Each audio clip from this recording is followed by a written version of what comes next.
You're working now, or you're on lockdown? I'm working. Oh, you're working. Okay. Yes, sir.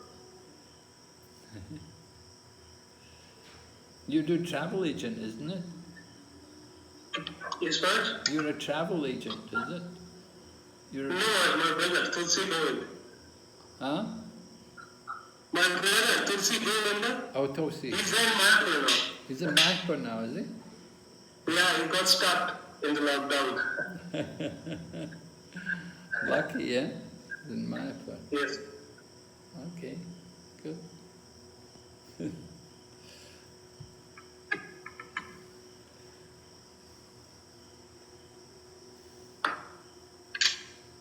I don't see many people. I don't go around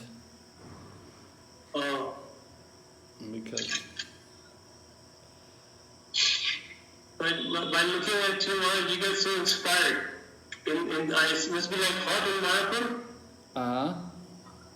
It must be hot there in Mayapur. Oh, it's very hot today, yeah. Today. But we see still you don't have the fan, Maharaj.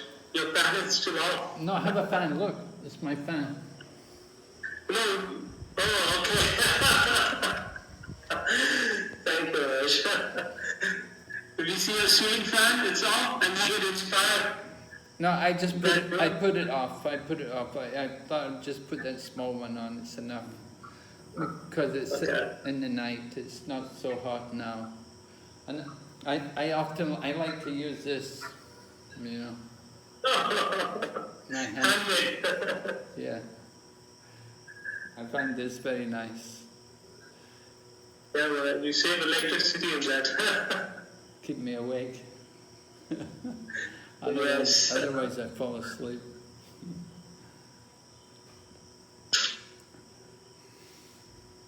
So can I begin? Or do I have Should I wait for Jai Govinda or what? Well, I think you can begin that. Hare Krishna Maharaj, Dandavat Pranam. He is logging in now, Maharaj. Just a minute, he will log in.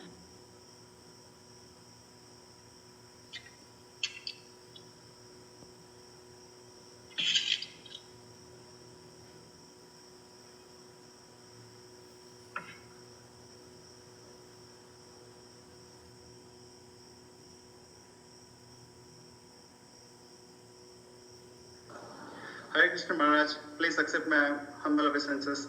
Hare Krishna Prabhu. Sorry Maharaj, I got delayed slightly today. Okay, so I can begin now? Yes, Maharaj.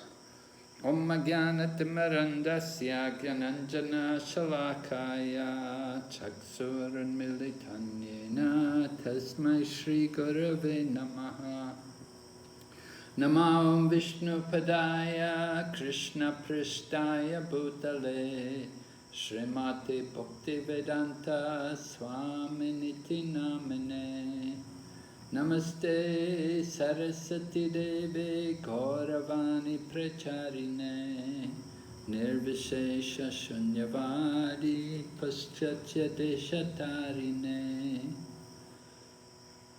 Vanchakalpatarubhyascha Kripa Sindhu Bhaihevacha Patitanam Pavanebhyo Vaishnavibhyo Namo Namaha Jaya Shri Krishna Chaitanya Prabhu Nityananda Shri Advaita Gadadhar Shri Vasadi Gaur Bhaktavinda Hare Krishna Krishna Krishna Hare Hare Hare Rama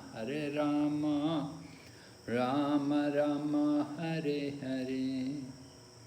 So welcome everyone to our ongoing study of the Srimad Bhagavatam at the level of Bhakti Vaibhava, and we are on the 5th canto, and today we're looking at chapter 19, which is entitled about the residents of Jambudvip offering prayers. And we began the chapter, however, with a description of the residents of Kimpurusha offering prayers to Lord Ramachandra. That was the residents of Kimpurusha, led by Hanuman and Sugriva, other great monkeys, bears, Vamanas. They offered their heartfelt prayers to Lord Ramachandra. And then we heard also about Narada Muni and the residents up in Badarik Ashram, which is part of Bharatvarsha, and how they offered prayers to Narayan Rishi, who is the worshipable deity in Bharatvarsha. So, before we go on to discuss about Bharatvarsha, we want to just review and remind you about the situation of Bharatvarsha. How Sukadeva Goswami was describing in this section, beginning chapter 16 up to chapter 19, we've been hearing about Bhumandala. Bhumandala is seventh among the 14 divisions in the universe. That's one of the reasons why I don't like to put the fan on, it makes me sneeze. Okay, so the resident, Bhumandala is seventh in the universe of 14 different divisions. And in Bhumandala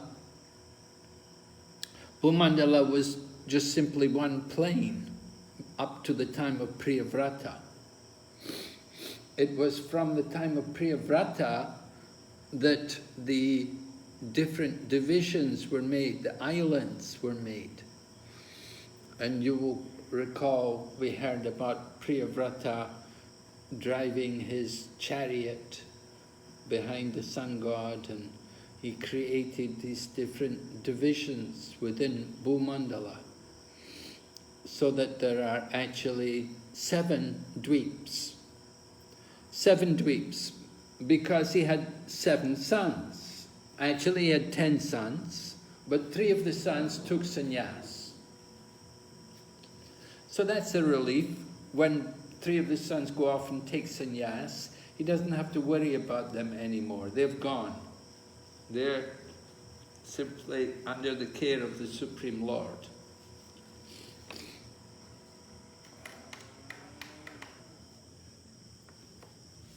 So, the 7 sons were given custody of Bhumandala. Priyavrata had divided Bhumandala into 7 islands, 7 dweeps, and remember that there was different liquid substances. It was not an ordinary ocean, but certainly around Jambudweep there was salt water, but then the next dweep there was sugarcane juice, and then there was liquor, and then there was yogurt, and then it came to there was molasses, I think it's one of them, and then clear water, clear fragrant water on the outer region. So that's Bhumandala. Priyavrata divided it into 7, and the innermost island, Jambudweep, was given to his eldest son, Agnidhara. Agnidhara was given custody of the Jambudweep, and Jambudweep, of course, on Jambudweep there's Mount Meru. So Agnidhara, he divided Jambudweep among his sons. After he ruled it for some time, then he divided Jambudweep among his sons, and he had 9 sons. So Agnidhara, we saw the divisions of Jambudweep, right? One Mataji had the nice illustration. You can see the mountain ranges, how they divide up the different regions of Jambudweep. And in the center is the Mount Meru. And Bharatvarsh is on the southern side of Jambudweep. So this island, this part, which the southernmost region, Bharatvarsh, originally it was given to the son of Agnidra. It was given to Nabi. Nabi was, and it was named Ajanaba. Ajanaba. That was the original name of the planet Earth, was called Ajanaba, after this Nabi, who was one of the sons of Agnidara, who was one of the sons of Priyavrat. So the different regions of Jambudweep were named after the other sons of Agnidara. So that's how you have like Kimpurusha and Ketumala, and these are all names of the different sons of Agnidara. But Ajanaba, he was a very great soul, and it was arranged that he was married to Meru Devi, and when they married, they decided they wanted to have a child who was as good as the Lord himself. So the Lord told them that you want a child as good as the Lord himself, you need to have me, because there's nobody equal to me. So I'll have to come myself as your child. So the Lord came as the child of Naba and Meru Devi, and he came as Lord Rishabdev. So Lord Rishabdev succeeded Naba, Ajanaba. Lord Rishabdev was ruling, and Lord Rishabdev, he had 100 sons, and of his 100 sons, the eldest son was Bharat. And we know from the Srimad Bhagavatam, you've studied already in this 5th canto, how Lord Rishabdev instructed his sons that they should all take instruction from Bharat.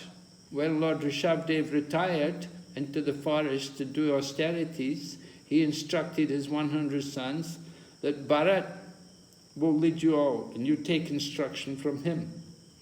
So Bharat Maharaj ruled the world for a very long time. Well, the other brothers, there was 81, they were brahmanas, they were performing ritualistic activities according to the Vedas, Vedic sacrifices. 81 of them were brahmanas. 9 were the Navyogendras. Then there was Bharat, and there were other nine sons of Rishabdev, and they were given custody of Bharatvarsh. After Bharat, because Bharat, he ruled for a long time, and then he retired. He went all the way up to Ganduki, up there in the Himalayas, and he was up there. But of course he had a problem. He got attached to a deer. He got attached to a deer, and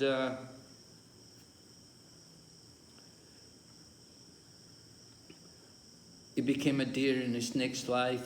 And then after that, then he took birth in the family of a Brahmana, and then he went back to Godhead. So his going back to Godhead was delayed. Anyway, Bharat Maharaj, when he retired, when he went up to the Himalayas and renounced everything, then his younger brothers, 9 younger brothers, they took charge of Bharatvarsh. It was during Bharat Maharaj's rule that the name of the earth was changed from Ajanaba, it became known as Bharatvarsh. And after Bharat retired to the mountains, his 9 brothers rather, they took charge of Bharatvarsh. And the Bharatvarsh was divided also into different tracts. So there are 9 divisions in Bharatvarsh. And the southernmost region is where our earth is. It's called Bharat Khanda. So it said when a samskara is performed, then at the time of performing samskars, it's customary to describe, you have to mention the place where you are. So they will begin by saying, and we're in the Bhumandala, and in the Jambu Dweep, and in Bharat Varsha, and in Bharat Khanda, and then a particular place in Bharat Khanda, where we are. So you can see Earth is a tiny part of Bhumandala. Sometimes people think that Bhumandala means Earth, but Earth is just like a tiny part of Bhumandala.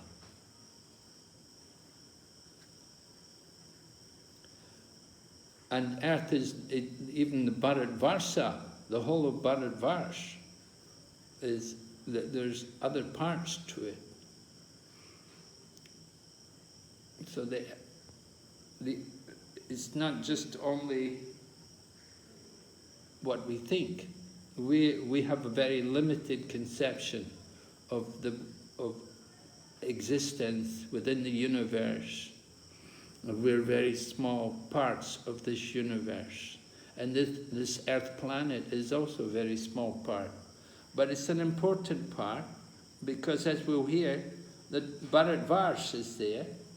And Bharat Varsh means karma bhumi, the place of karma. The other bhumis, the other lands, the other varshas there in Jambu Dweep, they're for sense gratification. That's Bhoma Swarga, the heaven on earth. And it's Bhoma Swarg, where people come to enjoy. They have their sense gratification there. They come in and they use up their piety, exhaust their piety, enjoying sense gratification. But Bharat Varsha is the place where people earn their karma and will determine their future, where they're going to go, what's going to happen to them. So we're going to hear now about Bharat Varsha in this section of the Srimad Bhagavatam.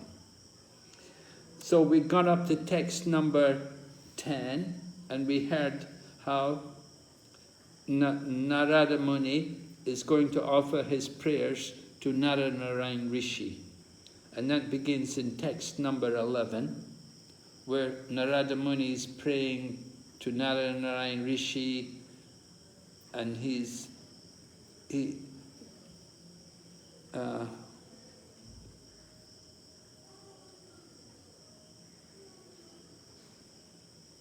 also mentioned, I should mention also, it's mentioned about Suvarni Manu. Now Suvarni Manu, he's the next Manu. The present Manu is Vaivashwata Manu. And the next Manu is Savarni Manu. And Savarni Manu, he's getting training from Narada Muni. That was described in text number 10.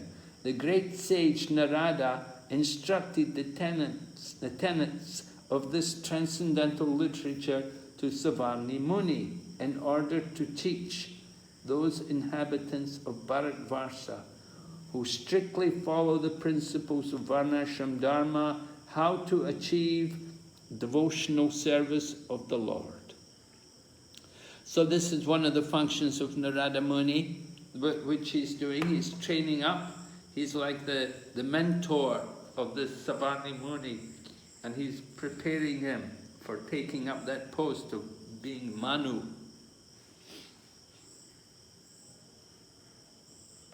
So Narada Muni is also, of course, propagating devotional service. And here we see him offering his prayers to Naranarayan Rishi. Describing Naranarayan Rishi, he is the spiritual master of all Paramahamsas, who are the most exalted human beings. So you could just imagine, what is the position of Naranarayan Rishi? that they're the guru of he is the guru of the Paramahamsas. The Paramahamsas, they're the gurus of everyone, but they also have the guru, Narayan Rishi. He's their guru. And he's also the master of the self-realized. So let me offer my respectful obeisances at his lotus feet. Hearing this, I'm reminded of like very senior sannyasis in our movement, just like Tamal Krishna Goswami, when he was present, he was like the guru of the sannyasis. The sannyasis are the guru, they're the gurus of others, but their guru, they had the, above them was somebody like Tamal Krishna Maharaj, who was very senior, very strict, very renounced. And he would guide them and point out any of their shortcomings. So here you have Narada Muni, he's offering his prayers to Narayan Rishi, that they're the guru of the Paramahamsas, and they're the guru of the self-realized souls. So certainly you have to be very careful, very respectful to them. And they're residing up there in Badarika Ashram. Going ahead to the next text, we will hear more. Text number 12 describes Narada, the most powerful saintly sage. Oh, let me share the screen so that you can also follow. Some people may be watching, they may not have a text. Okay, just a minute. Let me open this screen. Okay. So text number 12 describes Narada Muni, how he worships Narayan Rishi by chanting the following mantra. And the mantra describes the position of the Narayan Rishi. He is the Supreme Personality of Godhead, the master of the creation, maintenance and annihilation of the visible cosmic manifestation, is free from false prestige. Although to the foolish he appears to have accepted a material body, he is unaffected by bodily tribulations like hunger, thirst and fatigue. And he is the witness who sees everything.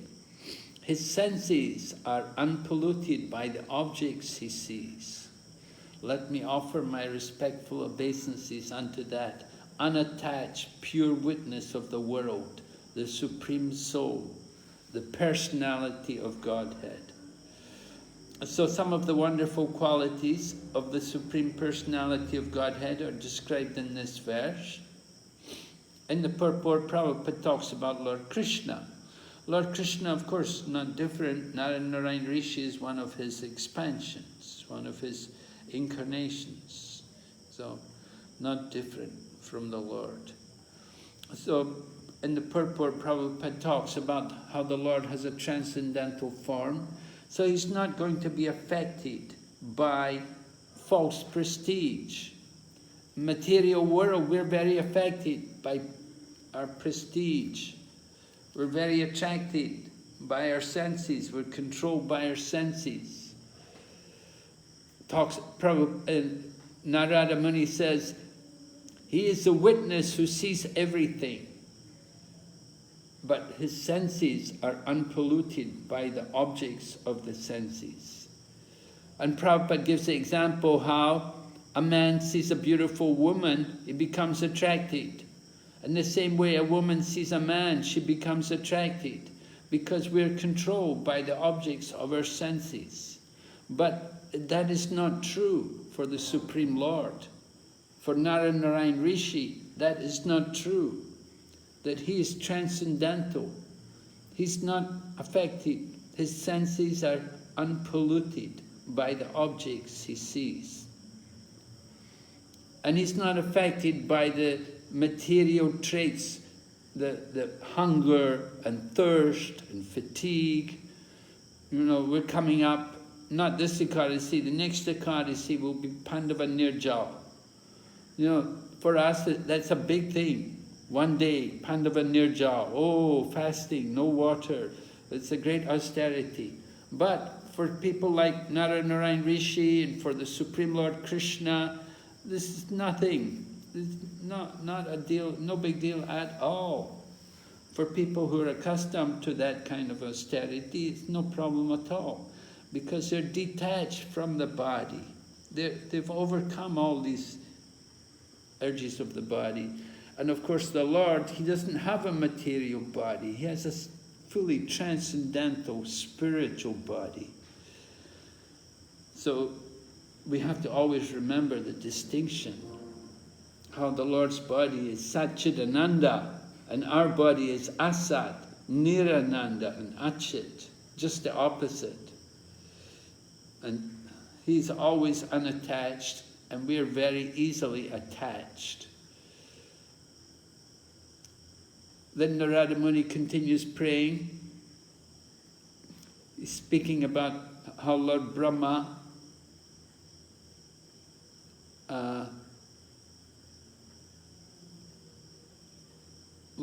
explains the yoga process,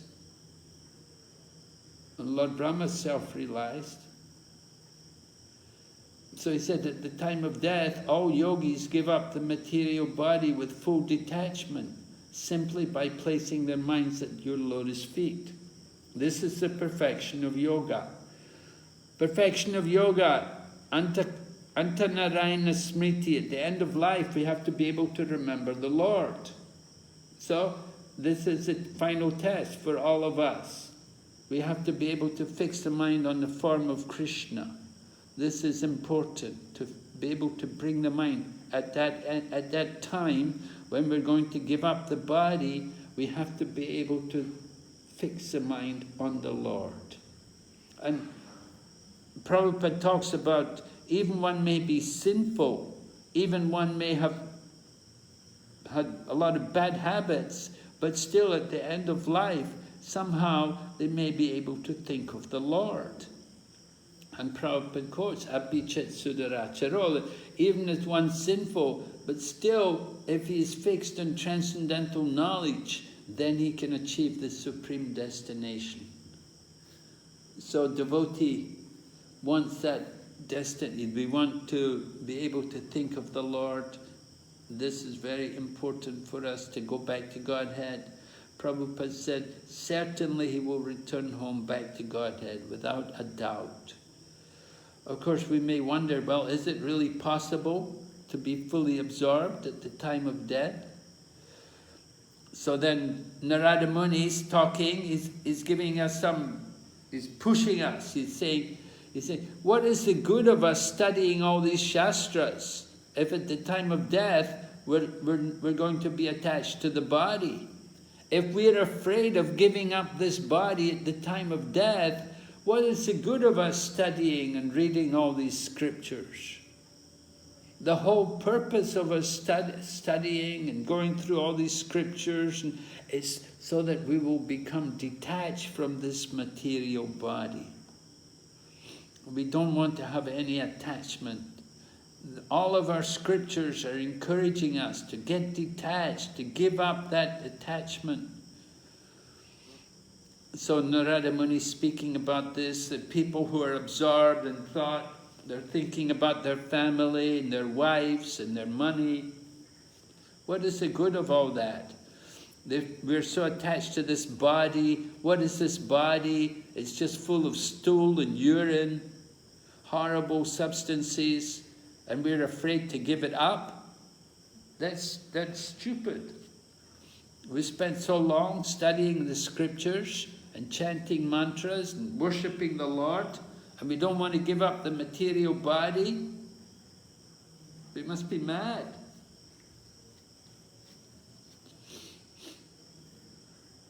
So in the purport, Prabhupada writes, just reading a little bit here from the purport, if despite practicing bhakti yoga and studying all the Vedic literature, one is afraid of giving up his bad body, which is the cause of all of his suffering, what is the use of his attempts to advance in spiritual life?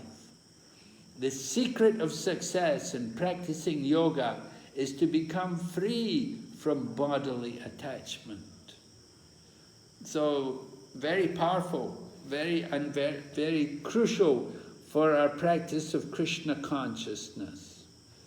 We have to develop this disgust for the material world.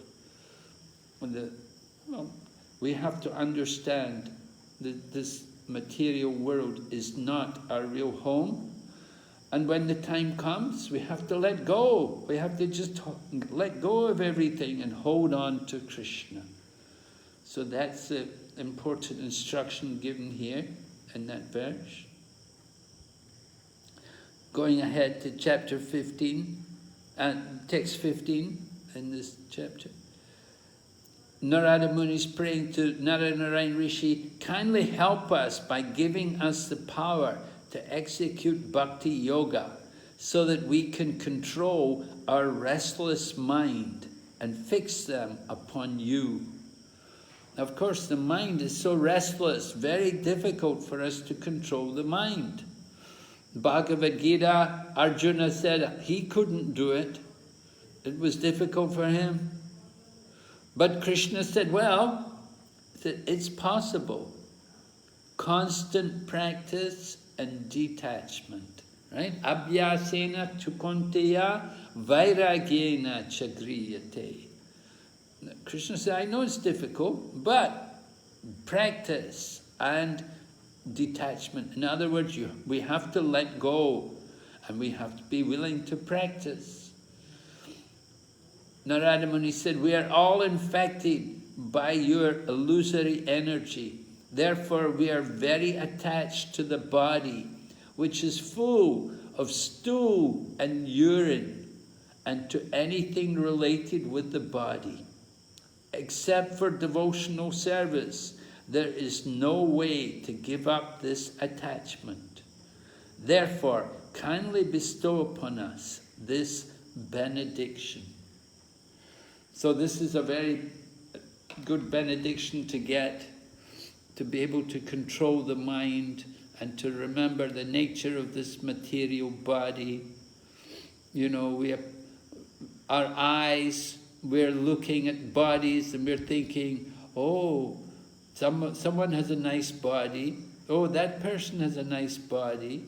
A nice bag of stool and urine, right? We should control the mind with this kind of knowledge. Of course, this very powerful preaching like this is coming from Narada Muni, and he's glorifying Narayan Rishi. So this is, very appropriate for these kind of people. They're very renounced, and Narada Muni is a brahmachari, Narayan Rishi, they're the supermost human beings. They have no attraction to the material world. But we should aspire to follow in their footsteps. We should aspire to develop that similar kind of appreciation and to see with that kind of knowledge. So, very powerful preaching. In the purport, Prabhupada says, the perfect yoga system consists of always thinking of Krishna, always engaged in devotional service, always worshipping Krishna, and always offering obeisances unto him. I think you've all heard these things before, right? This is the most confidential knowledge. At the end of the 9th chapter, Krishna states these 4 things. And then again, in the 18th chapter, at the end of the 18th chapter, he tells us again the most confidential knowledge. Right? In the 18th chapter, you've got confidential... Yes, question? Yes, man. This is the shloka, right?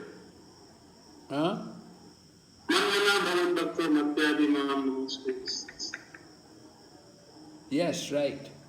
That's the verse. Yes, that's the verse. That's stated twice in the Bhagavad Gita, right? Very important. 4 things which we can easily do. And this is it. The yoga system.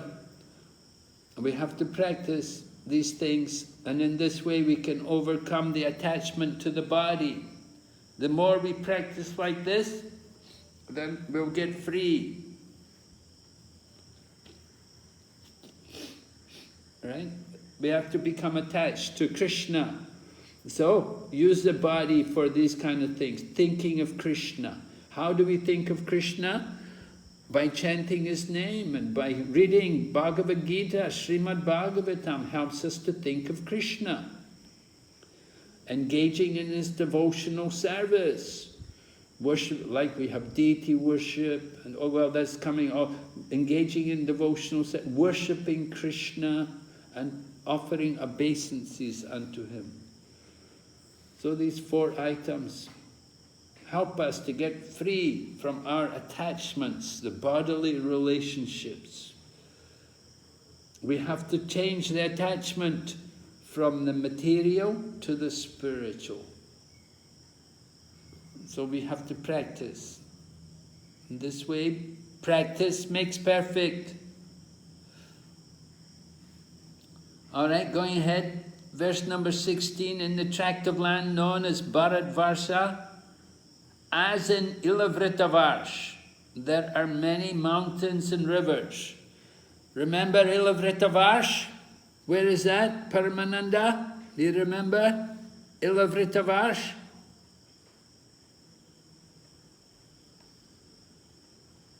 Hare Krishna Maharaj. Yes?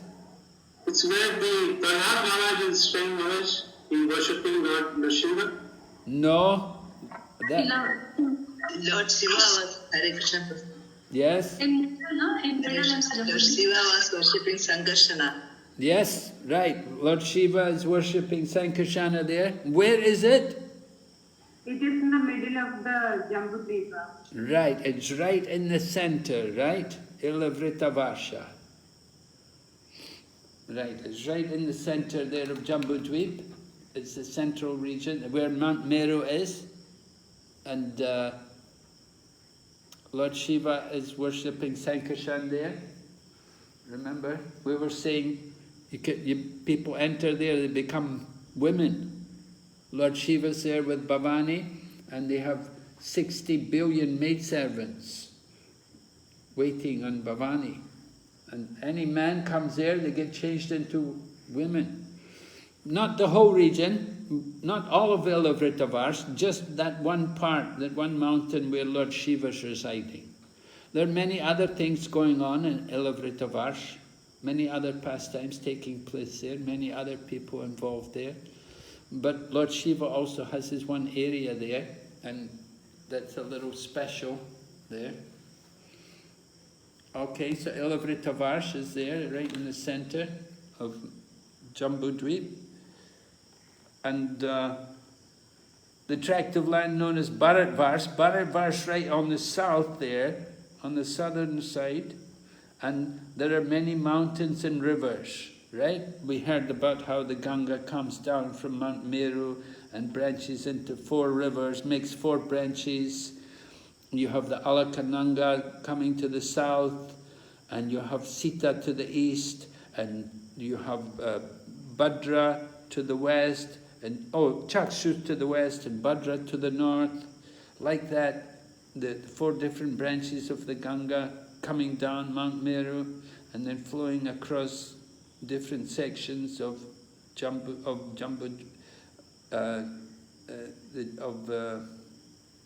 Bhumandala. Okay, so there are many mountains, and mentioned here the names of many of these different mountains in this region. Mentions also, Govardhan is mentioned, of course, one of the important mountains, but there are many other mountains also. And then text 17 and 18 mentions about rivers. 2 of the rivers are mentioned as very great. They're called Nadas, the Brahmaputra and the Shona.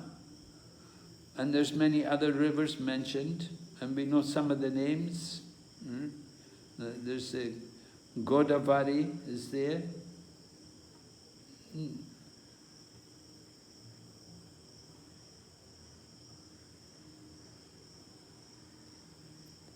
Kaveri is there. So some of the rivers we know. The Yamuna is there, Saraswati is there, Gomati is there, Sarayu is there. Okay, so you can see we know many of these different rivers are known. And the inhabitants of Bharatvarsh are purified because they always remember these rivers. Sometimes they chant the names of these rivers by mantra, and sometimes they go directly to the rivers to touch them and bathe in them. Thus the inhabitants of Bharatvarsh become purified.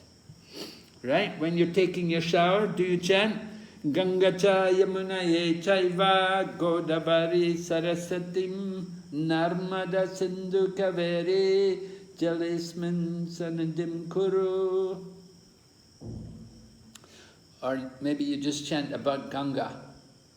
Twai me nanya vishaya madir matu pate sakrit ratim mudva tatada gangi voda mudam vadi.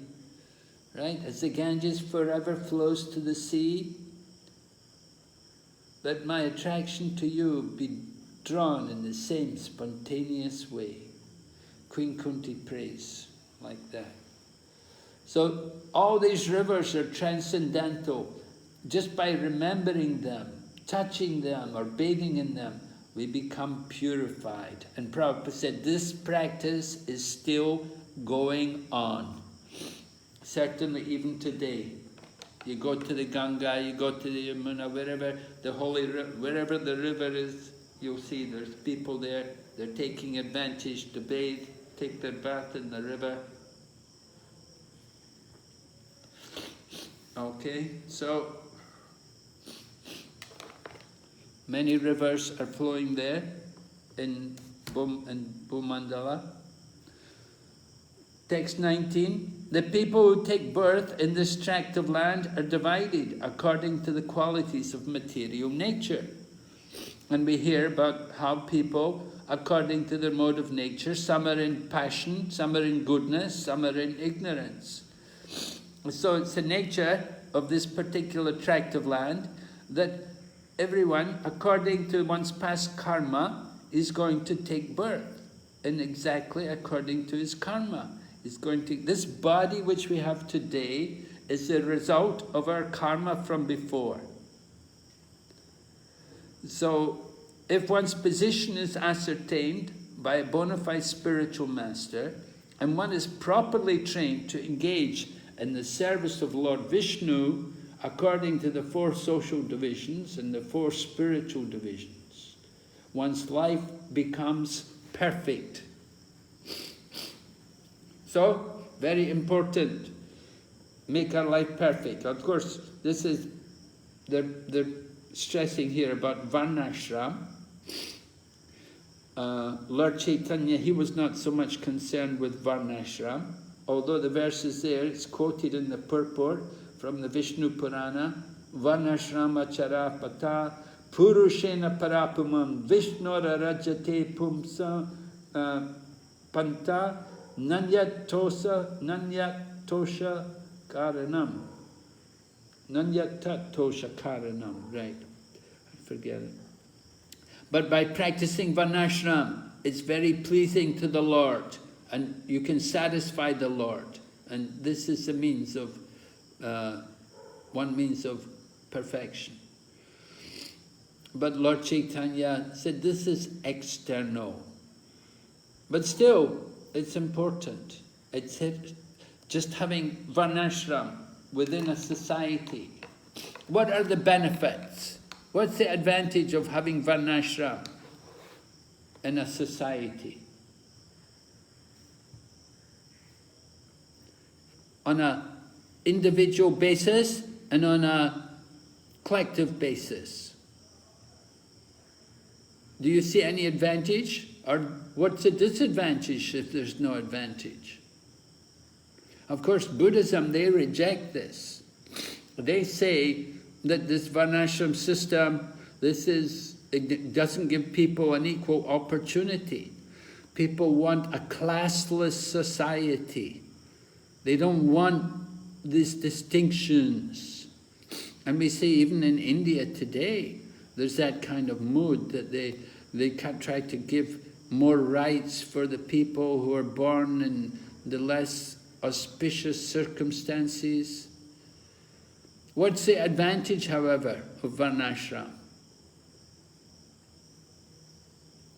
Anybody? Someone? Hi, Krishna Maharaj. Yes? Maharaj, there will be harmony in the society. All the 4 classes are having equal responsibility. Equal responsibility? Well? Like Brahmanas, they are the educated class of the society. They will train the people, they educate the people. Then Kshatriyas, they protect the state or the country. Then the Vaishyas, they do the Goraksha and also they help in trading. And the Shudras, they worship, they help in all other classes. In that way, there is a, if it is implemented perfectly, there is a perfect harmony in the society, Maharaj. Yes. How can it be implemented properly? What's the important point? What was the failure of the varnashram system? Why did it fall apart? Hare Krishna Maharaj, that was one of the accepting of honorable senses. Actually, this 4 thing varnas formed because of the guna karma. But in recent times, they are focusing on the birth, which family they born, and they are deviating the subject. So here, that is a thing is creating the problem. It's not our gunas and karmas. We are going on just birth. So it's depriving us to progress in transcendental path. Yes, right. Very good, right. Because everything became based on birth. So we have to recognize every individual's nature, and everyone has to be engaged according to the nature. That's the good thing about varnashram, that it recognizes every individual's nature and engages him according to his actual psychophysical nature. So that is required. Prabhupada gave the example. He said, just like when he was in America, there was war with Vietnam, and the American government were drafting all the young men and making them soldiers and sending them to Vietnam to fight war. And the men didn't want to go. He said the men didn't want to go because they're not Kshatriyas. He said you can't make everybody into a Kshatriya. So some people have the Kshatriya nature, some people don't. But in the wartime, they wanted everybody to go and fight. And so this was a failure. Somebody else, if you ask them to be a Brahmana, if you ask them to sit and read and chant, study Srimad Bhagavatam, they can't do it. They don't want to do it. It's not their nature. But you let them go and work in the fields, they're happy. And Prabhupada saw that in Mayapur. He said some of the devotees, they should work. They're not meant to sit and try to study. Their nature is more for working. And let them go and work with the fields, and take care of the cows, and plow the fields, and harvest the crops, like that. Everybody has a particular nature, and that nature should be encouraged. But at the same time, without discrimination. Not that one person is better than another. Lord Krishna says in Bhagavad Gita, Striyo Vaishyastata Sudras Tepi Yanti Param Gatim. Even though one may be of lower birth, he can achieve the supreme destination. So this is often forgotten, so much discrimination and prejudice. And so this is why we have chaos in the world today. So Prabhupada writes about it. You can see here, I've marked it in the purport. In the name of secular government, unqualified people are taking the supreme governmental positions. No one is being trained to act according to the principles of Varnashram Dharma, and thus people are becoming increasingly degraded and are heading in the direction of animal life. So people, they don't get proper opportunity to engage themselves according to their nature. So the result is they just become animals. But Prabhupada says at the end here of the purport, the Krishna consciousness movement, however, is being propagated all over the world to re-establish the Varnashram Dharma system and thus save human society from gliding down to hellish life. So Prabhupada's mode and mission is being described there. The Krishna consciousness movement can establish the Varnashram system, engage people according to their psychophysical nature, and organize the society that people work together, as you say, with harmony and cooperation and loving and caring for each other, helping each other. We're all part of the social body. We need a head, we need hands, we need legs. It's not that we only need brahmanas. We need arms and legs, we need workers, we need kshatriyas, we need vaishyas to feed the people.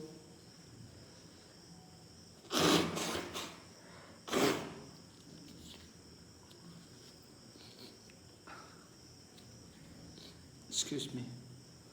Okay, so establishing the Varnashram, very nice. Then life becomes successful. Let's see. Text number 20.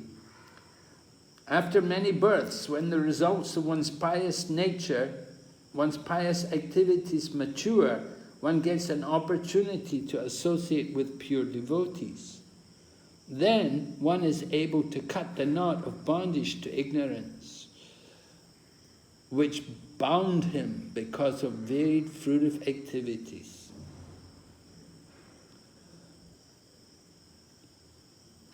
So the point is being made, liberation means to understand our actual spiritual nature, our position in relation to Krishna. Not just simply understanding I'm not the body, but actual full realization, to know our actual position in relation to Krishna. Muktir hitvayita rupam swarupena vayavastita. Prabhupada quotes that verse from Srimad Bhagavatam, that real liberation is to understand our relationship with Krishna, our position in the spiritual world. So just to become Brahmabhuta, that is the beginning of devotional service. We have to go on from there and understand more what is our actual spiritual position. Quoting from Prabhupada's purport, a living entity becomes established in spiritual blissful life when he fully understands that his happiness depends on spiritual self-realization, which is the basic principle of Ananda, and when he is eternally situated in the service of the Lord, who helps, who has no other Lord above him. This is an interesting point. I remember one time we were doing a college program. This was over in USA. I was with Jayadvaita Swami, and Jayadvaita Swami gave a wonderful lecture, how Krishna is the Supreme Lord, and there's no one above him. So, you know, these students, sometimes they're really dumb, although it was a university, and they're supposed to be educated, but this student was asking, well, you say nobody's above Krishna, but somebody must be above Krishna. You say we're all under Krishna, but who's over Krishna? Must be somebody above him. You know, how is it nobody is above him? There must be somebody above him. they could not understand the principle that God means the supreme controller, that person who's above all others. So this point is coming out in this section, that there's no one above him. And this point is being mentioned again and again in these prayers by the people of Jambudweep, that there's no one above the Supreme Lord. Although he appears in his different forms, his different incarnations, but there's no one above them. They are the Supreme Lord. That is sometimes just beyond the intelligence of some of these materialistic-minded people.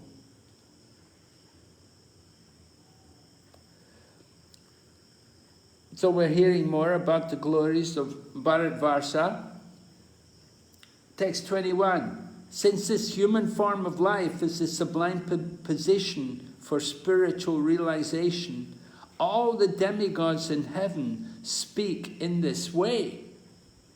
How wonderful it is for these human beings to have been born in the land of Bharatvarsha. They must have executed pious acts of austerity in the past, or the Supreme Personality of Godhead himself must have been pleased with them. Otherwise, how could they engage in devotional service in so many ways? We demigods can only aspire to achieve human births in Bharatvarsha to execute devotional service. But these human beings are already engaged there. So the demigods are described, how much they appreciate the good fortune of the people in Bharatvarsha, that they have the opportunity to be engaged in devotional service. And Prabhupada quotes this verse, which is stated by Lord Chaitanya Mahaprabhu himself in the Chaitanya Charitamrita, Bharata Bhumite Haila, that one who takes birth in the land of Bharatvarsha is very fortunate. He should make his life perfect, and then he should make others also perfect. Give that good fortune to others. Work for the benefit of others. So that's a very important feature of Krishna consciousness, that it's not just for our own benefit. Right? And the purport Prabhupada writes, if one makes his life successful in devotional service,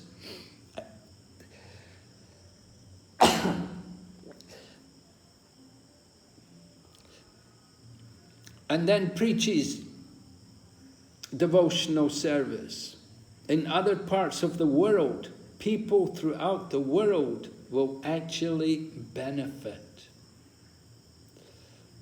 So Prabhupada, of course, did this. He took up Krishna consciousness. He was successful in his devotional service. And then he went around the world, to all parts of the world, to distribute Krishna consciousness. So Prabhupada was our Acharya, the founder Acharya. Right? Prabhupada said in the future there will be many Acharyas, but he was the founder Acharya, that he actually went around this world, around the globe, to distribute Krishna consciousness. Now, actually, previously, when we spoke of kings, it didn't just simply mean this planet, but it meant Bhumandala, the whole of Bhumandala, they would rule. Kings like Priyavrata and Rishabdev, they were ruling the whole of Bhumandala. They had a huge kingdom.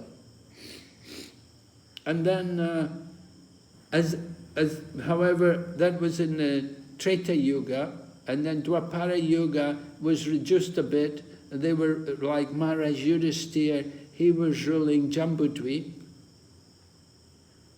And now we have Kali Yuga, and the tiny earth planet is divided up and given to so many different rulers. We think, oh, somebody's ruling America, oh, they've got a big kingdom, a great empire. There's Russia, China, these are big countries, but they're tiny compared to what people used to rule in the past.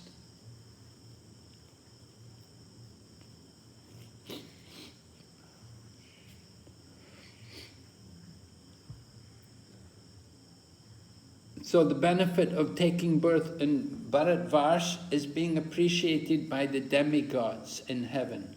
And this is the main point which is made throughout the rest of the chapter. We're going to look at this now and hear how the demigods continue to praise the good fortune of the people on this earth planet.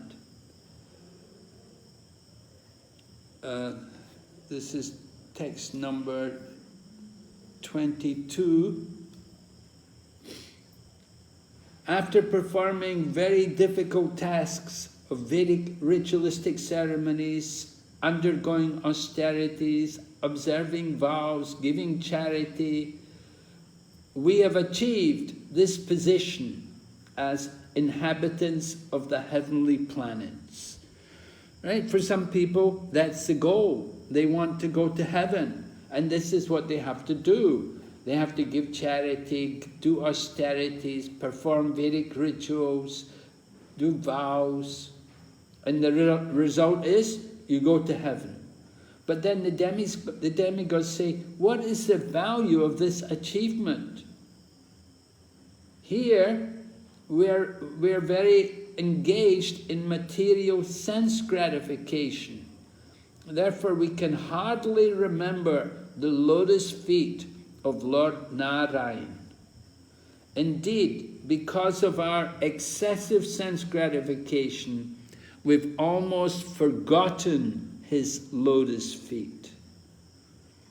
This is a very unfortunate condition for the demigods. Of course, we should understand the demigods, while they're devotees, they're not pure devotees.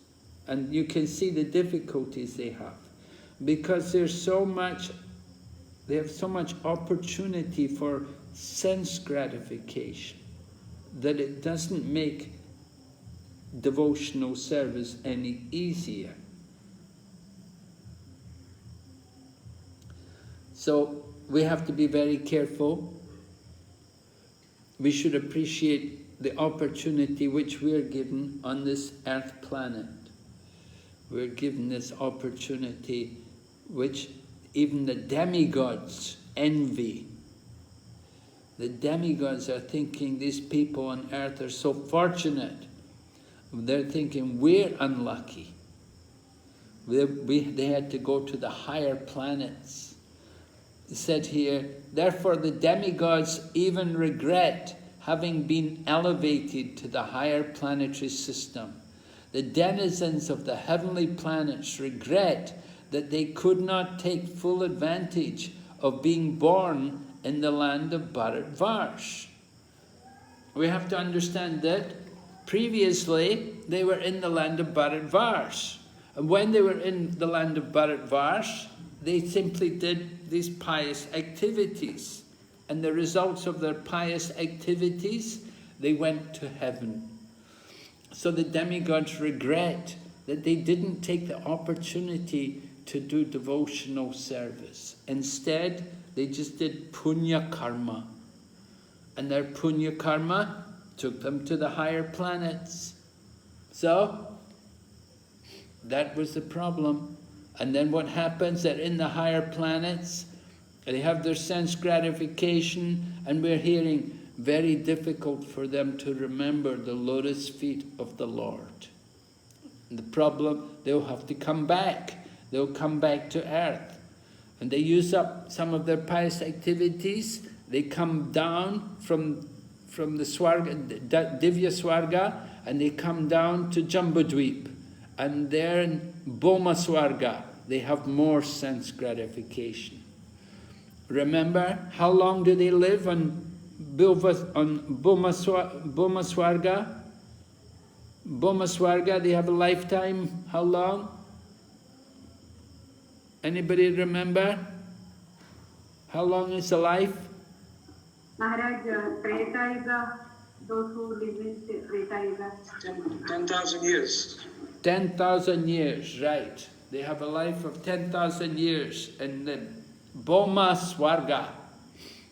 And they have bodies like demigods, powerful, strong, healthy, and their bodies don't suffer wrinkles and old age, none of these things. And so they're having a lot of sense gratification, and the people are very good looking. There's so much enjoyment, heavenly enjoyment. So that's the result of all their punya karma, more sense gratification. So the demigods, they're appreciating the good fortune of a birth on Bharatvarsh. Take advantage of the birth on Bharatvarsh to become devoteed and to become pure devotees, that you can go back to Godhead. You don't have to simply go up and down and up and down in the material world. That Maya Sukh, the happiness of material enjoyment, and going up to the heavenly planets and coming down, you know, the roller coaster, the samsara, material existence. So we want to avoid that. So the demigods continue, text 23, a short life in Bharatvarsh is preferable to a life in Brahmaloka for billions of years. Because even if we go to Brahmaloka, we have to return to birth and death. But a life in Bharatvarsh, although it's in a lower planetary system, is very short. One who lives there can elevate himself to Krishna consciousness and achieve the highest perfection, even in his short life, by fully surrendering unto the lotus feet of the Lord. Thus one attains Vaikuntha, where there is neither anxiety nor repeated birth in a material body. So very wonderful statements here by the demigods, describing to us. We should be eager to become Krishna conscious, get the highest perfection. In the short life, a short life in Bharatvarsh, better than these millions of years in Brahmaloka.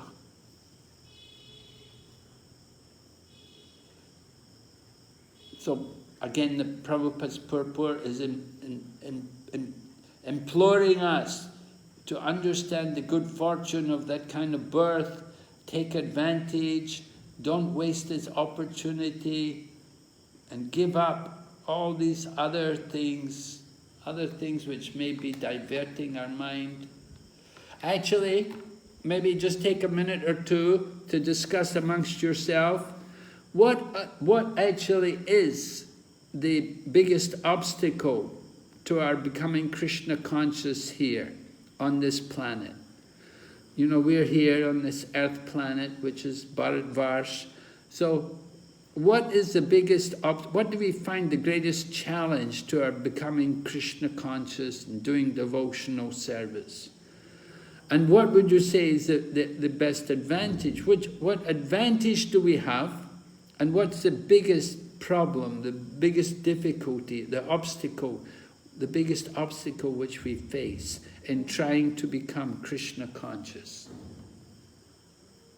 Maybe you could just take a partner and reflect on this for a few minutes, and then we'll have a discussion on this. Yes? Can you take partner? Sure, Maharaj. How much time do we have, Maharaj? Like 5 minutes, 5-10 minutes. Okay, Maharaj. I'll put our devotees in the report room. They can discuss and we'll come back, Maharaj.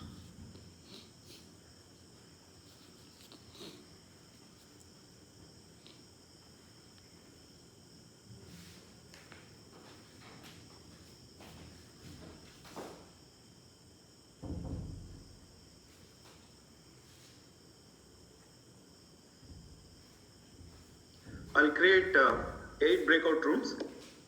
Prabhu, Hare Krishna, Jai Gaur, just create 4. 4 is enough, huh? Yeah. Okay. Would you just put the subject for discussion? Subject is, the opportunities and impediments In for progress in Krishna consciousness. In Bharatavarsha specifically? Yeah. Yes.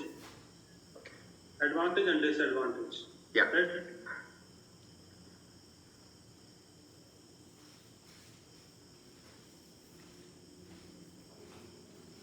So I'll put Shitala Mataji, Amrita Padma Mataji, and hang on, sorry.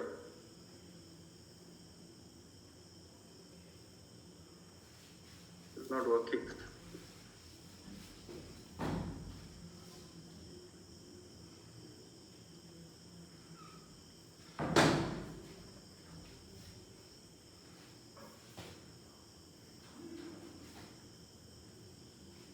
Okay, I'll create only 4 groups.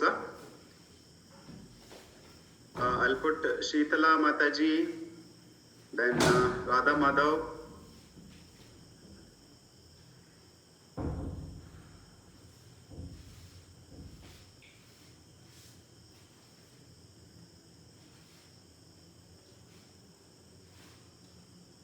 then Shobha also I'll put it in the same group. Then we have, okay, then second group is Parmanand Prabhu,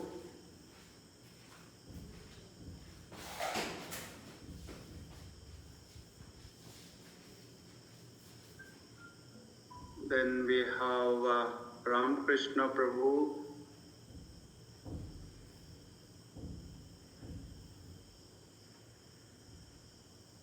Venkat Gopinath Prabhu, then Nand Kishore Prabhu,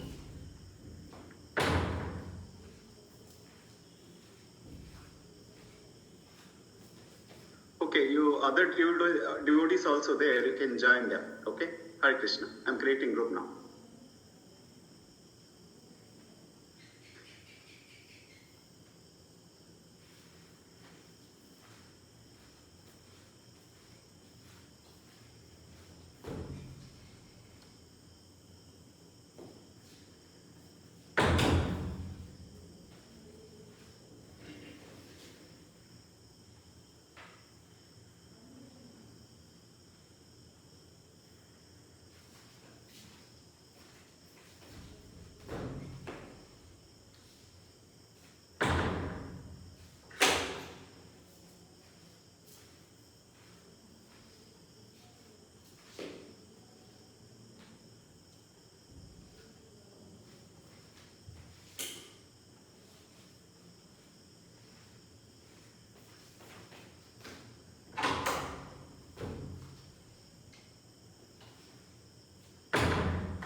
Bhova Yuni. Hare Krishna Maharaj, welcome, Dandavat Pranam. Hare Krishna, Dandavat Pranams. So, what's the advantage in Bharat verse? Maharaj, the advantage is we have so many incarnations which are taking incarnation in Bharatvarsha, and so many scriptures are there for us to learn from. Holy rivers are there. Huh?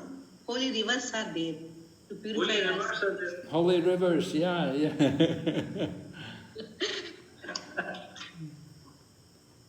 Nice. And what's the difficulty? Short duration of life, Maharaj, so What? that we can. That's an advantage. That's an advantage, right? Short duration of life. Is that the advantage or is that a disadvantage? Yeah, if we follow the Haridam, within short period we can go back to Gopi. So it is an advantage. Is it, Maharaj? I am not sure. Hare Krishna. Yeah, I think it's an advantage, right? Yeah, we think short life. Of course, depends how much we're attached to the body. You know, we don't like to give up the body. That's the problem. Yes, Maharaj, that is the disadvantage. But Mataji was saying, everything Gopi Mataji, the bodily attachment is a disadvantage for us. How much more difficult it must be if you live 10,000 years in a body.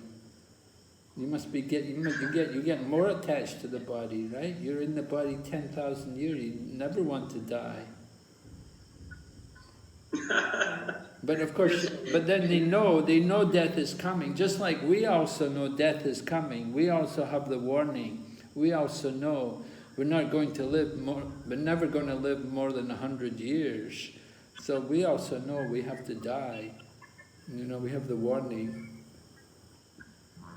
The death warning is there. Actually, from the age of 70, they say death warning. Prabhupada said, the Bible says 70. From the age of 70, dead. You're like a dead man, already dead. So it is an advantage to have a short life, Maharaj. It's an advantage, yeah. It's an advantage, short life. Maharaj, as I was telling, even though we know that we are going to die in any time, but still we are attached to bodies, still we are attached to our people and our position and all. It's very difficult to come out of that. But if we are fortunate enough to get the association and Guru's mercy, this attachment maybe we can divert towards the Lord Sri Krishna. That's a blessing I was thinking. Okay. Even though, yeah, Hare Krishna. Yeah. Can I say one more point which I feel? Yes. Maharaj? Yeah, because Bharatvarsha is Dukhalayam, because of miseries. In some point, people realize that this is not for us to. There is a search for supreme truth. Is it? I don't know. Hare Krishna. There's a search for the supreme truth. Yeah, Because there is Dukhalayam. So much misery, so much suffering. Yeah, it's a good point. Yeah, this is true. The nature of this world is suffering, right?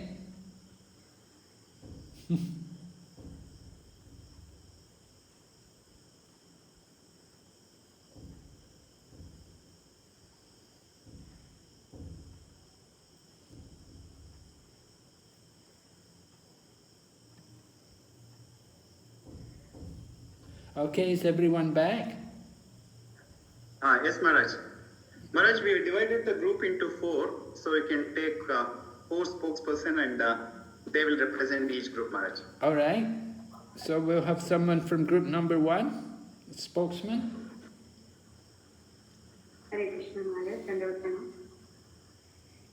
Hare Krishna. So advantages are in Bharatavarsha, we get a lot of association of acharyas, and we can perform the spiritual duties and because the atmosphere is favorable. And then we get the association of dhams and holy places.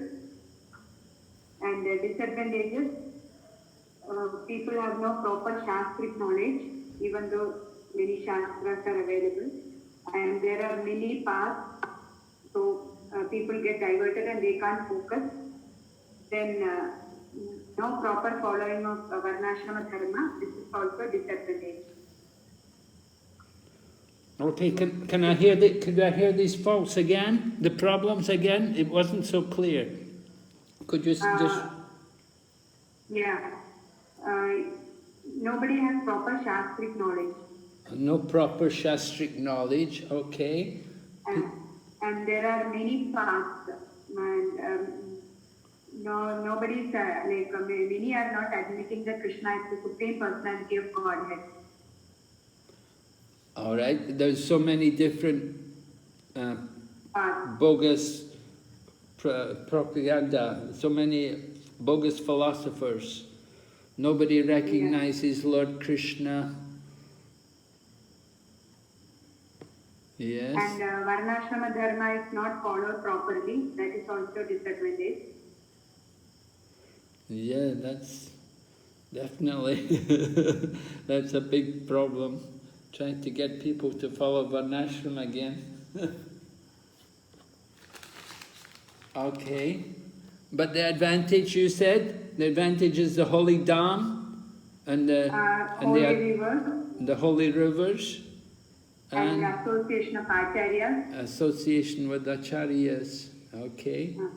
So you get a lot of opportunity for association, huh? Good. Okay. Thank you, Maraji. Let's hear from group number 2.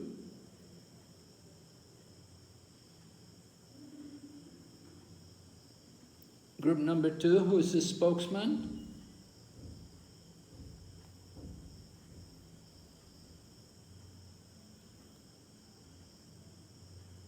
Jaigon Prabhuji, you can tell which are the group numbers because we were in room number 1. I was thinking I was in group number 1. I don't know whether it was the same or not. You can say 2, Prabhu. Okay, so could I share? Yeah. Thank you very much. Hare Krishna Maharaj, kindly accept my humble obeisances. The topic for discussion was looking at the advantages and disadvantages of being in Krishna consciousness within the Bharatavarsha, specifically to speak of. As we are seeing these discussions basically from the viewpoint of Narada, who is glorifying the aspects of Bharatavarsha and also the incarnations of Narayana Rishis. And also we are seeing the demigods who are speaking and aspiring to be taking birth in the Bharatavarsha. So as predicted by the acharyas, the previous acharyas, and also seeing that the Lord personally has also incarnated here in this particular land, it automatically ascribes for many holy auspicious things, such as holy rivers, as Shitala Mataji was saying, holy scriptures and holy men. Certainly these things are not so easy to obtain even in higher planets. As the denizens of the heavenly planets are regretting that they could not take full advantage of being born in this place, in those planets, because they are captivated by a higher standard of sense gratification. So people may be poor or not well educated, and they might be practicing sinful life here in Bharatavarsha. But behold, that the Lord says that I would completely take away all your sins and protect you. So this assurance, we don't see that He's doing this in any of the higher planetary systems. And that's one aspect of it. And the Lord personally also appearing as Chaitanya Mahaprabhu and says that simply chant the holy names, take the shelter, and everything will be fine. And also the lifespan is very shorter here. So this gives greater advantage for those who actually take the real benefit of this. even in a short time, if they can actually become Krishna conscious and follow that, they would be perfect. And also it is said that even though someone is worshipping devas or pitris or bhutas or others, and some others are worshipping the Supreme Lord, yet all these kind of worship is coming under the Vedic frame. So there is some kind of a purification that actually happens instead of becoming atheists. So those advantages can be definitely taken into.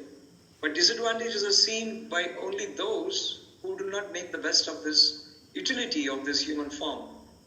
Just like how even someone is in a demigod's planet, if he doesn't utilize this in the service of the Lord, then his life is also equally wasted. So is the case even in this Bharatavarsha in the form of a human being.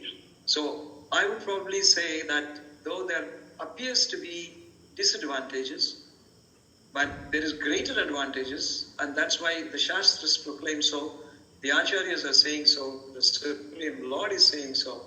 So if one realizes this point, I think he can make the best advantage in a very short time and make his life completely successful, because he doesn't have to hop, stop and jump between one planet to the other planet, but he can straight away walk into Vaikuntha Loka, or could develop the higher love of God and go back to the Supreme Goloka Vrindavan. I believe that's the advantage what we have, which is offered here in Bharatavarsha. Hare Krishna. I would just question, I would question a little. Yes, Maharaj. I'm a bit concerned that you said, you mentioned about we don't have to hop over from one place to another on the way back to Godhead. We can go directly.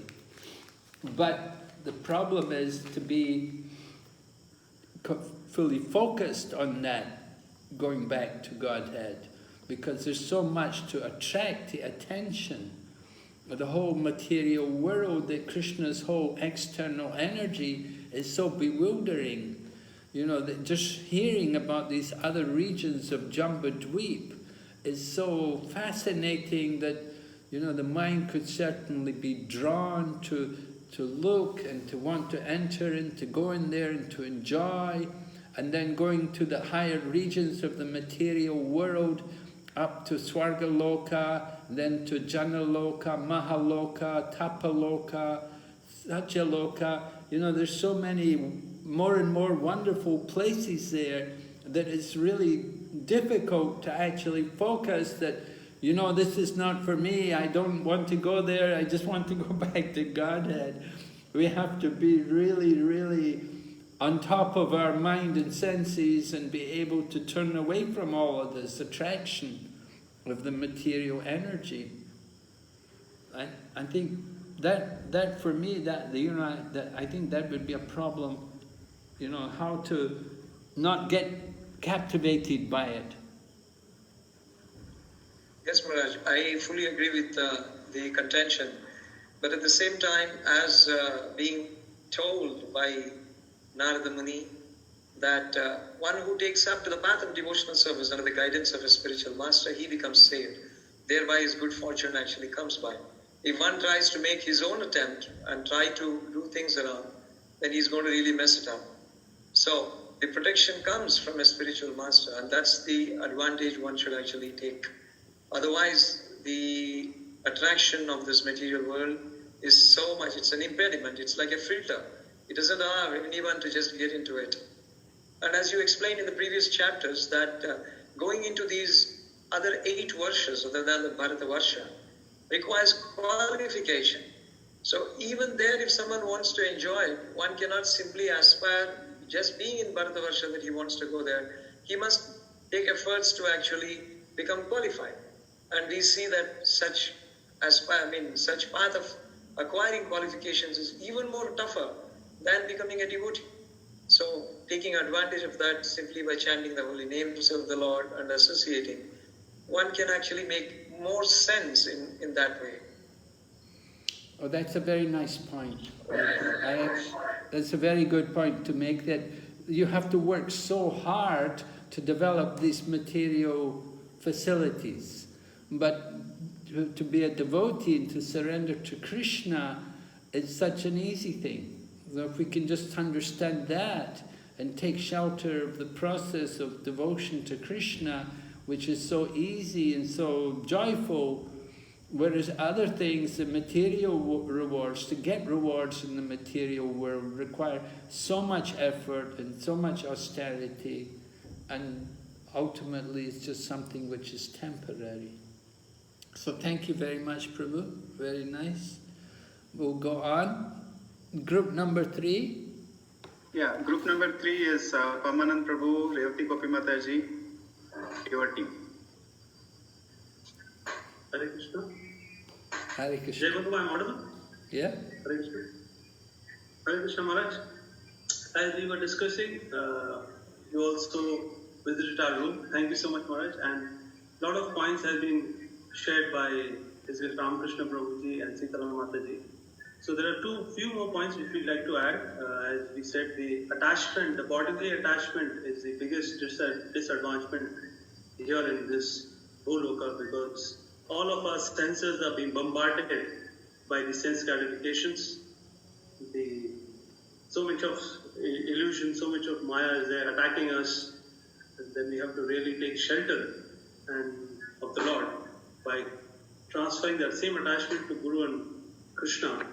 Then only is the advantage which we can have here. And as you rightly said, the short life which we have here, it is also an advantage. Short life, because in the short life we can easily go back home, as Ramakrishna Prabhuji mentioned. Easily we can go back home. And one more point which we like to add, Maharaj, is like this is a karma bhumi, Bharatvarsha, and because of as Krishna mentioned, this is Dukhalayam Ashashvatam. The place here is like Dukhalayam Ashashvatam, and we are forced to take surrender of the Lord. So it is a good advantage that we are forced actually, kena prakarana, we have to surrender to the Lord. Hare Krishna. Jai. Very nice, yes.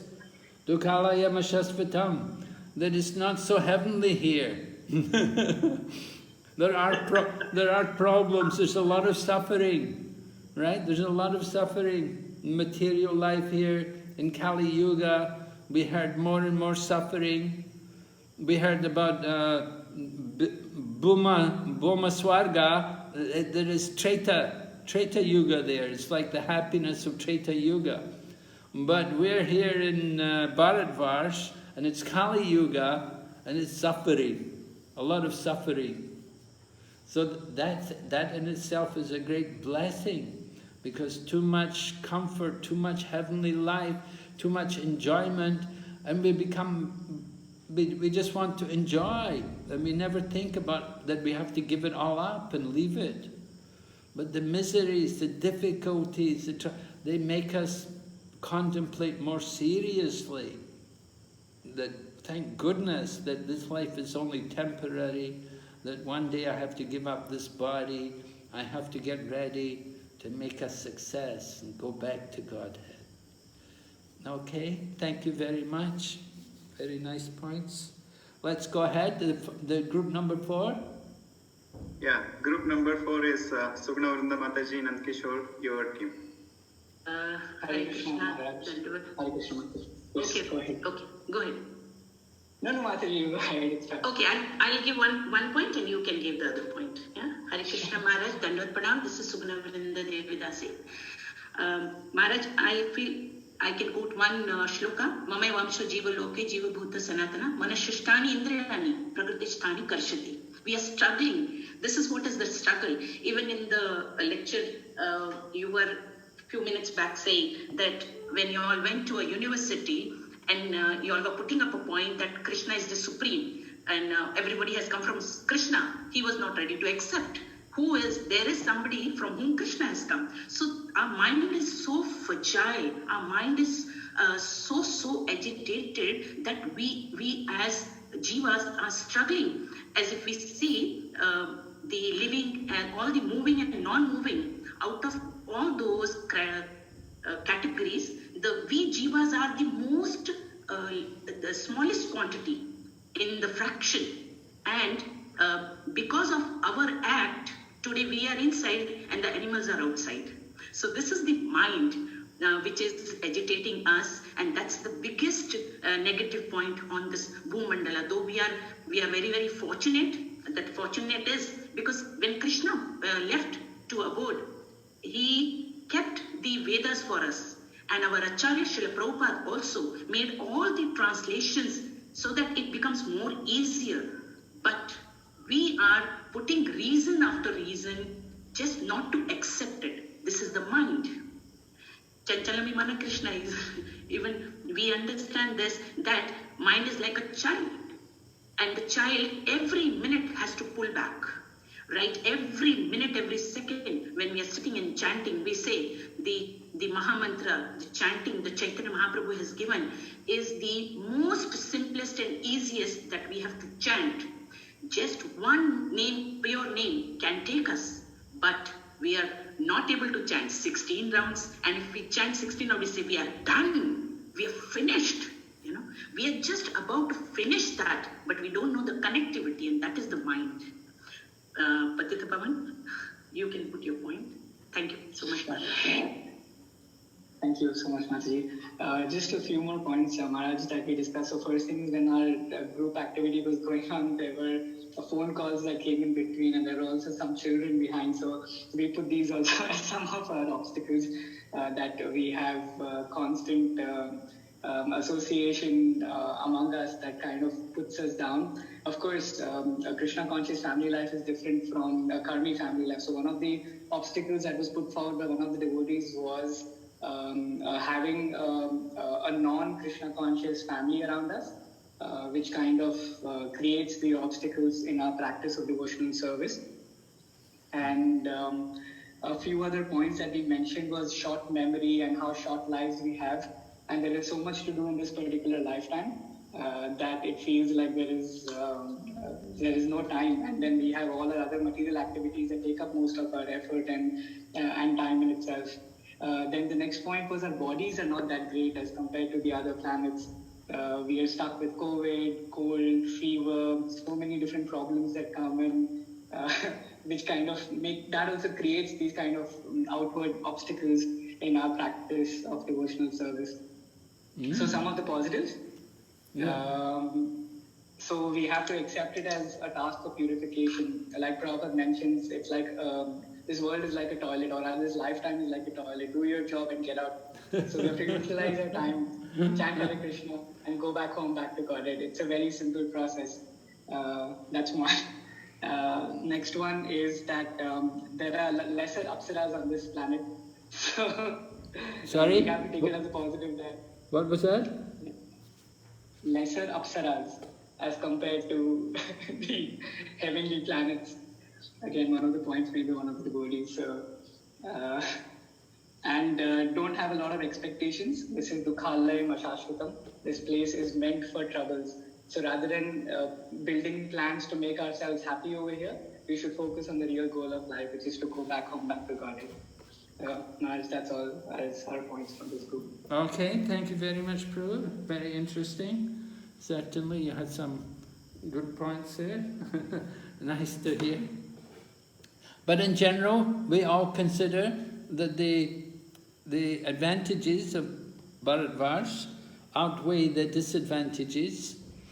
At least the thought of going to heavenly planets and hearing about the heavenly planets from the demigods, and they're very open-minded and very revealing to us, warning us about what it's like there in the heavenly planets, that is very difficult to remember the Supreme Lord.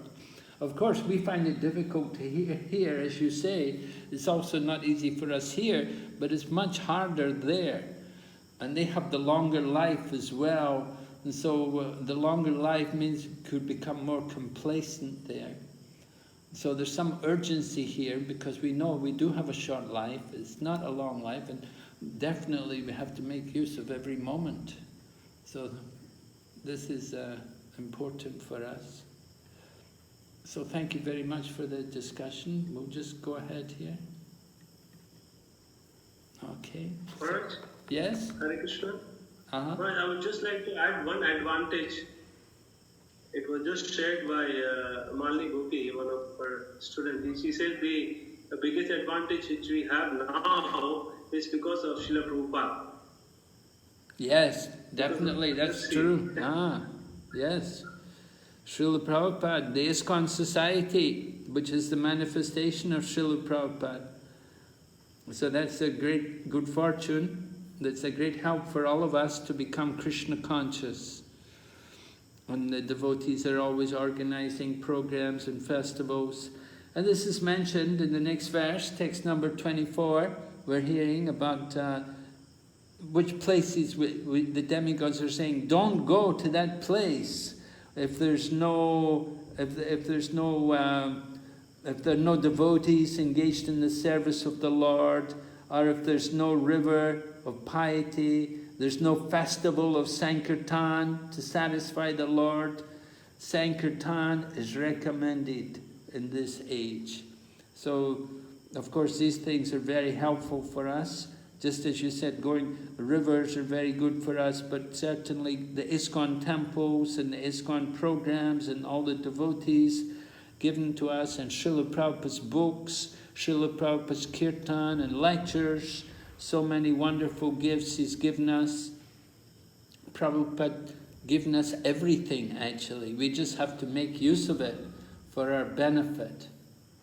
So Prabhupada mentions in the purport, very interesting purport, if you take time to read it, he talks about how the earth planet is the best place in the universe. And on the earth planet, the best place in the universe, the best place on earth, the best place is India. And in India, the best place is Bengal. And in Bengal, the best place is Nadia. And in Nadia, the best place is Mayapur. And then he says, so everybody should come to Mayapur, and you should be in Mayapur and take part in the festivals there and distribute prasadam, and this way make your life perfect. And by chanting Hare Krishna and distributing prasadam. So this is the advantage of the Kali Yuga. Very easy to get perfection. And Prabhupada says in the purport here, I marked it, anyone who performs Sankirtan to please the Lord is very, very glorious. So we see to become glorious in the Kali Yuga is not very difficult. We just have to join the Sankirtan. And Prabhupada definitely wanted that. He encouraged all of us, join the Sankirtan as soon as possible. Prabhupada's purport again, Prabhupada writes, if one compares Sankirtan Yagya to other Yagyas, he is a Pashandi, an infidel, and is liable to be punished by Yamaraj. So one may think chanting Hare Krishna, Sankirtan, oh, that's just we can do a Vedic sacrifice, we can do an Ashwamedha Yagya, we can do Rajasuya Yagya. Prabhupada, these are nothing compared to Sankirtan. Chanting Hare Krishna, Sankirtan, it's not just some karmakandi ritualistic activity. And if you think like that, that's a great offense, right? The 8th offense, to consider chanting Hare Krishna to be one of the auspicious ritualistic activities offered in the Vedas. So then the demigods go on to make some interesting points about Bharatvarsh and about how the Lord relates to the devotees in Bharatvarsh. Describes how if obtaining a human body in the land of Bharatvarsh with clear sensory organs to execute the Sankirtan Yagya, but in spite he does not take to devotional service, then he's like an animal, right? And so the same point is again, that I have to take advantage of the Sankirtan movement, very important for us. And then we hear about people worshipping demigods, and we learn that we can also worship Lord Krishna through the demigods, but that is indirect worship of the Lord. And the example of the person who worshipped the Lord through worshipping the different demigods was Bharat Maharaj. That Bharat Maharaj, because he was a king, so the Brahmanas would do ritualistic sacrifices, but he would understand the different offerings which they were making were actually offered to different limbs of the Supreme Personality of Godhead. So Prabhupada said this is indirect worship of the Lord. But indirect worship of the Lord also gives the benefit of worshipping the Lord. But better is direct worship. And the purport Prabhupada said, therefore a devotee who directly worships Lord Krishna through staunch devotional service, as recommended in Srimad Bhagavatam, is very quickly elevated to the transcendental position. If we worship the Lord indirectly by going through the demigods, will take a longer time. And you may never get there. You may go off. So it's not recommended. Krishna doesn't desire it. He didn't praise the worship of the demigods. Rather, Krishna condemned the worship of the demigods. But you can do it. You can worship the Lord through his different limbs. And then, next section is we hear about how one may worship the Lord with material desires and how Krishna will purify him. And that is a very interesting point, that people come and they worship the Lord, but their motive is to get material benefit. And in the purport, Prabhupada talks about somebody comes, Krishna is so merciful that he turns a Sakama Bhakta into an Akama Bhakta. So the Sakama Bhakta, who are the example? Who's a Sakama Bhakta? What's the example usually given? Dhruva Maharaj. Yes, right, Dhruva Maharaj. He's a Sakama Bhakta. He came with material desires, but he became Akama Bhakta. He became a pure devotee. He lost his material desires. Right? Swamin kritartosmi varamna yache. Dhruva Maharaj said, I don't want anything. I'm fully satisfied, because he had got the lotus feet of the Lord. So that is the point, that Lord Krishna arranges that somebody comes, and they didn't want pure devotion, they came for another reason, but Krishna gave them anyway. He changed their desires, he purified their desires.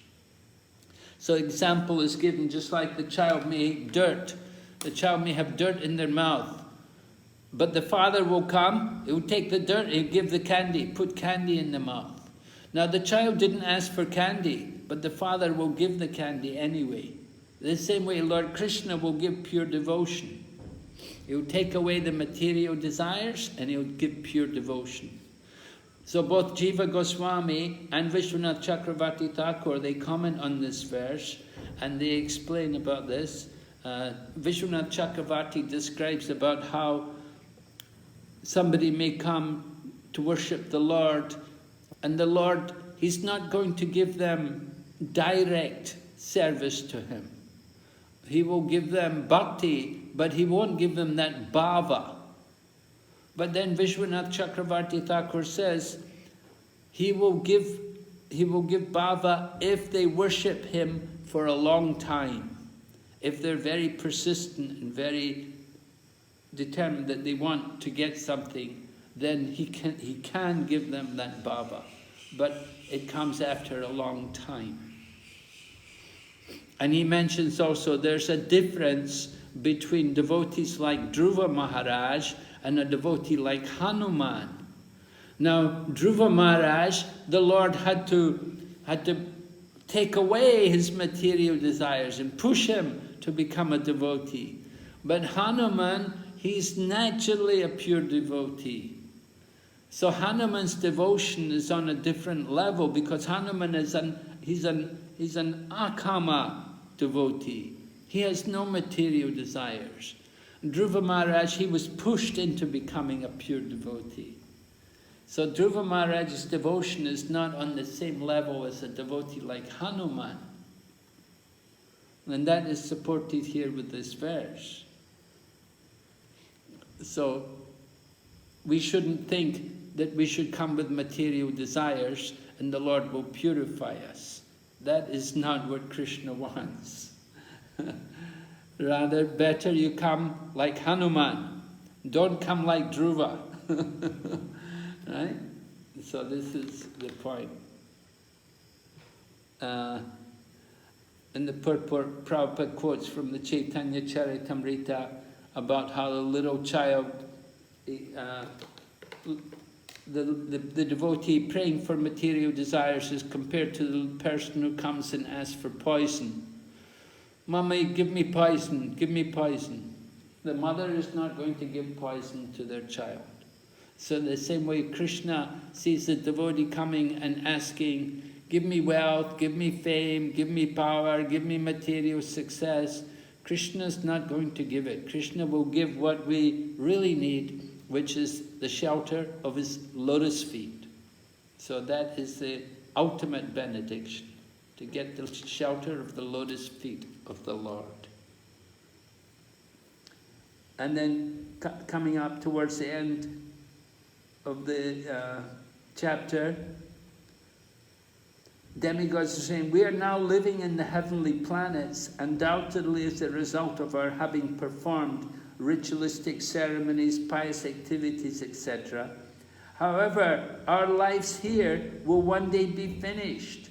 We pray that at that time, if our merit remains from our pious activities, we may again take birth in Bharatvarsha as human beings to remember the lotus feet of the Lord. The Lord is so kind that he personally comes to the land of Bharatvarsha and expands the good fortune of its people. So sometimes the Lord comes himself, and sometimes he sends his pure devotees, just like he sent Prabhupada, and he sent other great Bhakti Vaibhava and these other great devotees. In Bharatvarsha, Prabhupada writes in the purport, one is naturally Krishna conscious, and if one further cultivates his Krishna consciousness, by the grace of Krishna, he certainly expands his good fortune by becoming perfect in Krishna consciousness, and very easily going back home, back to Godhead.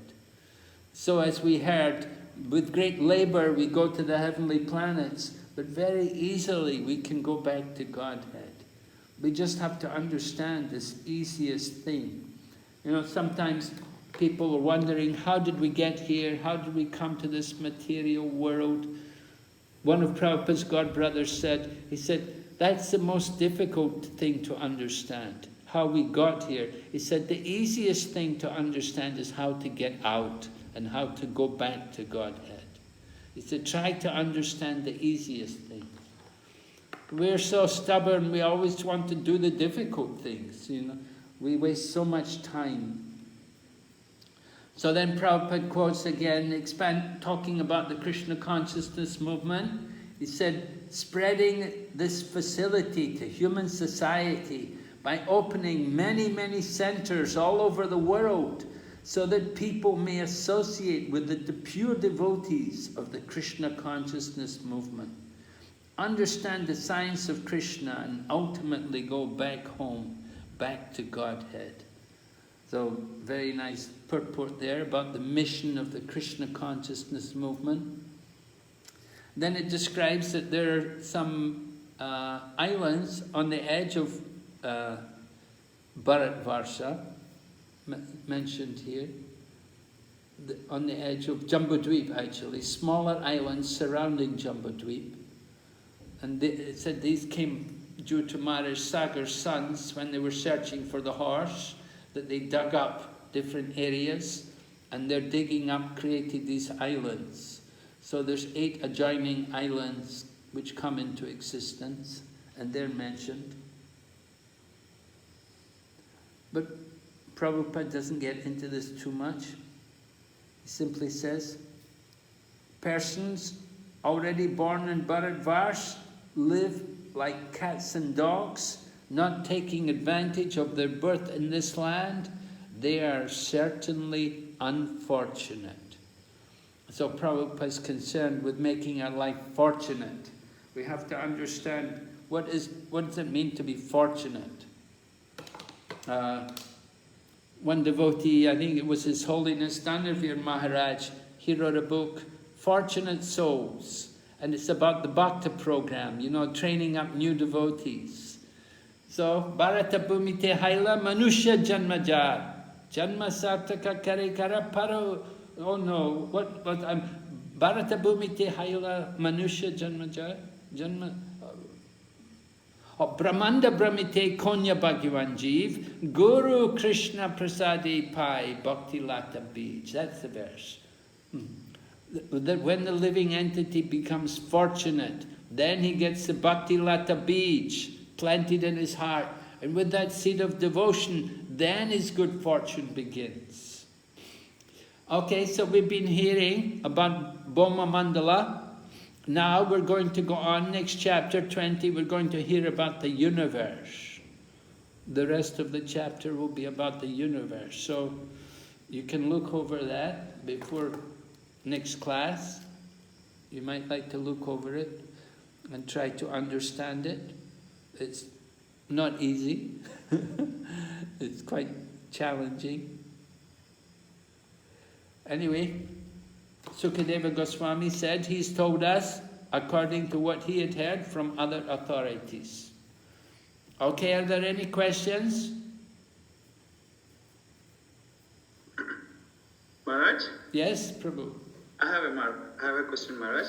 Maharaj, this residents of Jambu Dvipa, they always pray in this mood, Maharaj, or only sometimes? Well, certainly we hope they're always praying in that mood. That's the mood. We heard that the residents in Jambudvip, that they never forget the Lord. Bharatvarsh, we have a hard time to remember the Lord, but the residents in the other regions, they never forget the Lord. Although they're having sense gratification, they're always remembering the Lord. So we should understand that these prayers are certainly there with them. These prayers, of course, are being offered by the leading personalities in each of these regions. And there are many other persons in there. Not all of them may be on the same level. We know Prahlad Maharaj is a very exalted devotee. Hanuman is a very exalted devotee. You know, so these people who are offering the prayers, they certainly feel like that. Whether or not the other residents there, but they're teaching them the example. They're their leaders, and they're teaching them by their example, right? You could say they're like their guru or their mentor or their shiksha guru or something. So we need that. We need to be inspired by good examples. We need persons to show us the right example. Yadyada chariti shrestha tatta deveta rajana. We have that tendency to follow. So therefore in these different regions, you can see how the Lord has arranged. In each of the regions, there's a particular devotee there, and the Lord is present also in a particular form. The Lord is personally there in one of His expansions, just to help these people to remember that although they're having sense gratification, that remember the Lord is there, and these great devotees are there. Now Prahlad Maharaj, Hanuman, you know, they're great. They're not going to get into Maya. They're not going to forget Krishna. And they're offering these prayers. And the people who are there with them, they will also be influenced by that association. Just imagine how fortunate they must be that they have the association with these great devotees. And they're hearing the prayers which they offer. So they're very fortunate. Of course, they may say we're fortunate because we're in Bharatvarsh that we can go directly back to Godhead. Okay, so that's my comment on that. Thank you, Maharaj. Yes? Any other point? Hare Krishna Maharaj. Yes, ma'am. There's a lot of tract of land, but only Bharatavarsha they praise because is it Lord taken birth on this planet, this part of the land?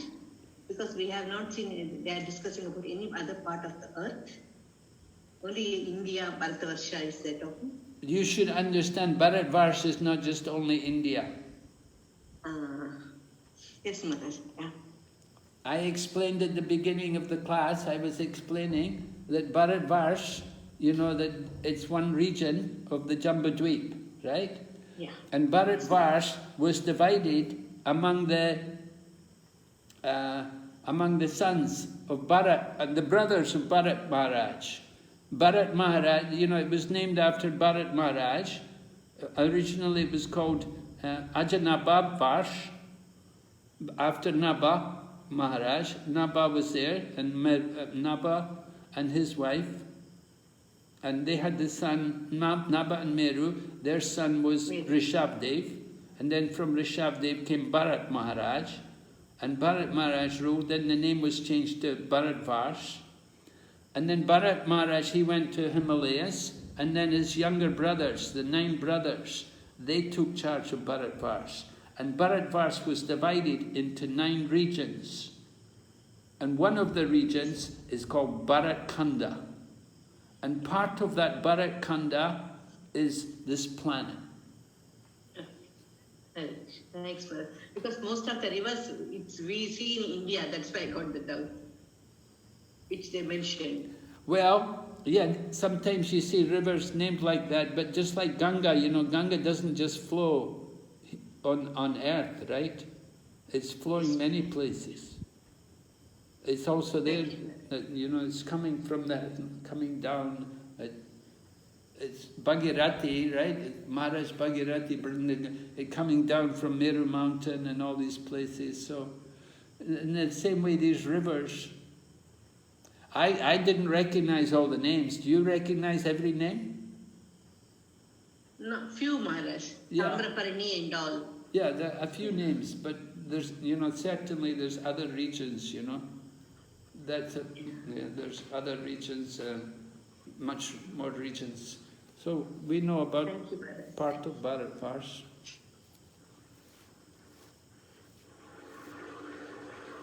Okay. All right, so then we'll meet on Sunday night. We'll look at the universe on Sunday. We'll hear about what's going on there. Thank you very much. Srila Prabhupada Ki Jai. Gaur Bhakta Vrinda Ki Jai. Yeah. Hare Krishna.